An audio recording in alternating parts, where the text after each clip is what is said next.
భారీ ఉగ్రవాద కుట్రను భగ్నం చేశారు. గుజరాత్ ఏటీఎస్ పోలీసులు నలుగురు అల్ ఖైదా టెర్రరిస్టుల్ని అరెస్ట్ చేశారు. ఇద్దరు గుజరాత్, ఒకరు ఢిల్లీ, ఒకరు నోయిడా వాసిగా గుర్తించారు. దేశవ్యాప్తంగా వీళ్ళు దాడులకు కుట్ర పన్నినట్లు ఏటీఎస్ పోలీసులు భావిస్తున్నారు. ఢిల్లీ, లక్నో, కర్ణాటక టార్గెట్ గా ఉండొచ్చని అనుమానిస్తున్నారు. అల్ ఖైదా ఉగ్రవాద సంస్థ భారత్ లో భారీ దాడులకు ప్లాన్ చేయగా గుజరాత్ ఏటీఎస్ పోలీసులు భగ్నం చేశారు. అల్ ఖైదాతో సంబంధం ఉన్న నలుగురు ఉగ్రవాదుల్ని అదుపులోకి తీసుకున్నారు. వారిలో ఇద్దరిని గుజరాత్ లో అరెస్ట్ చేయగా ఒకరిని ఢిల్లీలో, మరొకరిని నోయిడాలో అదుపులోకి తీసుకున్నారు. పహల్గామ్ ఉగ్రవాద దాడికి ప్రతీకారంగా భారత్ పాకిస్తాన్లోని పలు ఉగ్ర స్థావరాల్ని నేలమట్టం చేసింది.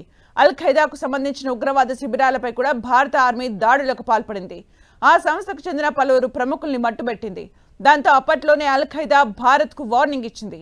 ఈ క్రమంలో ఇండియన్ ఇంటెలిజెన్స్ అధికారులు అప్రమత్తమయ్యారు. దేశంలో ఉగ్రవాదుల కదలికలపై నిఘా పెంచారు. ఇప్పటికే పలు ఉగ్ర కుట్రలు భగ్నమయ్యాయి. తాజాగా మరో నలుగురు ఉగ్రవాదులను అదుపులోకి తీసుకున్నారు. పట్టుబడ్డ నలుగురు ఉగ్రవాదులను మహ్మద్ ఫర్దీన్, సైఫుల్లా ఖురేషీ, జీషన్ అలీగా పోలీసులు గుర్తించారు. ప్రస్తుతం వారిని విచారిస్తున్నారు.